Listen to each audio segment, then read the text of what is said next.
പുളിപ്പിക്കലൊന്നും ആവശ്യമില്ലാത്ത ഇൻസ്റ്റന്റ് തക്കാളി തട്ടുദോശ.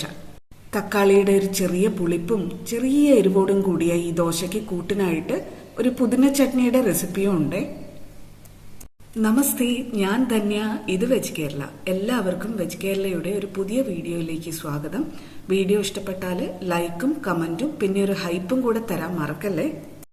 ഈ ഒരു റെസിപ്പിക്ക് വേണ്ടി ഞാൻ ആദ്യം എടുത്തിട്ടുള്ളത് 1 കപ്പ് റവയാണ്.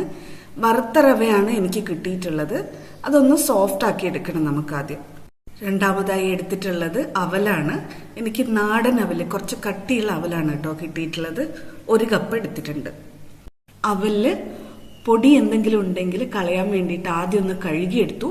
എന്നിട്ട് റവയുടെ കൂടെ തന്നെ ഞാൻ ചേർത്ത് കൊടുക്കുകയാണ്. റവയും അവിലും നന്നായിട്ടൊന്ന് കുതിരാൻ വേണ്ടി 1 കപ്പ് നല്ല വെള്ളത്തിൽ കുതിർത്ത് വെക്കുകയാണ്.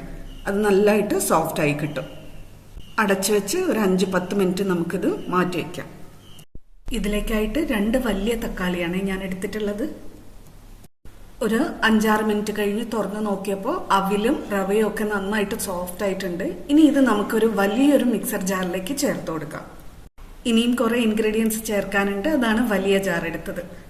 ഇനി ഇതിലേക്ക് നമ്മൾ അരിഞ്ഞു വെച്ച തക്കാളി ചേർത്ത് കൊടുക്കാം. കൂടെ തന്നെ 1/4 ടീസ്പൂൺ ജീരകവും 2 ചെറിയ കഷ്ണം ഇഞ്ചിയും ചേർക്കുന്നുണ്ട്. ഒരു ഫ്ലേവറിന് വേണ്ടിയിട്ടാണ് ഇത് 2 ചേർക്കുന്നത്.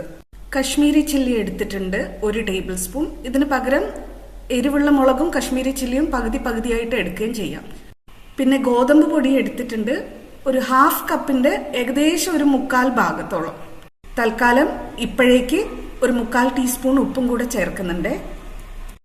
ഇനി 1 കപ്പ് നല്ല വെള്ളം കൂടെ ചേർക്കാം. 1 കപ്പ് വെള്ളം ചേർത്ത് ആദ്യം ഇതൊന്ന് നന്നായിട്ടൊന്ന് ഒതുക്കിയെടുക്കണം. ഇതേപോലെ ഇതിപ്പോ അത്ര അരഞ്ഞിട്ടില്ല, ഒരു ചെറിയ തരിതരിപ്പോടെയാണുള്ളത്. നന്നായിട്ട് അരയ്ക്കാൻ വേണ്ടി 1 കപ്പ് വെള്ളം കൂടെ ചേർത്ത് നല്ല മിനുസത്തിൽ അരച്ചെടുക്കാം. ഇതേപോലെ.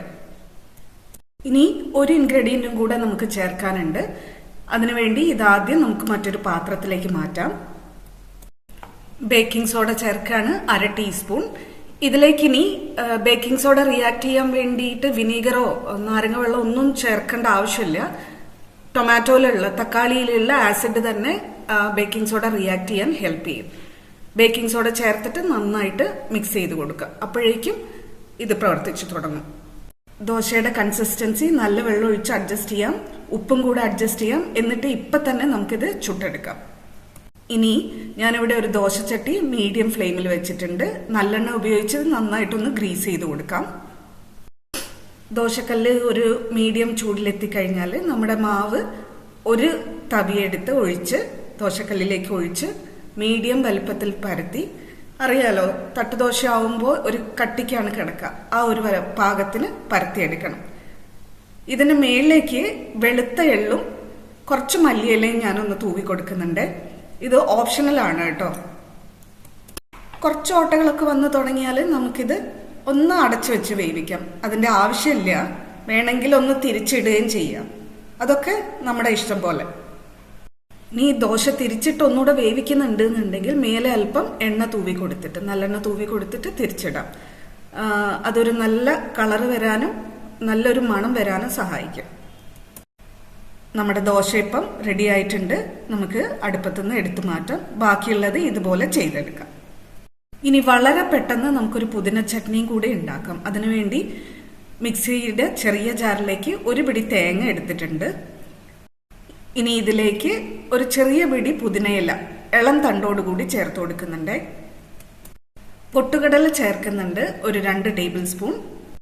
ചെറിയുള്ളി ക്ലീൻ ചെയ്തത് ഒരു 5-6 എണ്ണം ചേർക്കാം. നല്ല എരിവുള്ള പച്ചമുളക് 2 എണ്ണം ചേർക്കുന്നുണ്ട്. അത് നിങ്ങളുടെ ഇഷ്ടത്തിനനുസരിച്ച് അഡ്ജസ്റ്റ് ചെയ്യാം. ഇനി പാകത്തിന് ഉപ്പ് ചേർത്ത് ഒരു 1/4 ഗ്ലാസ് വെള്ളവും കൂടെ ചേർത്ത് ഒരു സെമി സോളിഡ് കൺസിസ്റ്റൻസിയിൽ അരച്ചെടുക്കാം. ഇതേപോലെ.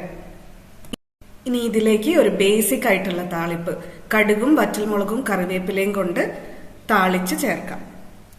ഇനി ഇത് പ്ലേറ്റിംഗ് ചെയ്യുന്നതിനിടയ്ക്ക് ഒരു കാര്യം പറയട്ടെ. ബേക്കിംഗ് സോഡ ചേർക്കുന്നത് നമുക്ക് പലർക്കും ഇഷ്ടമല്ലായിരിക്കാം.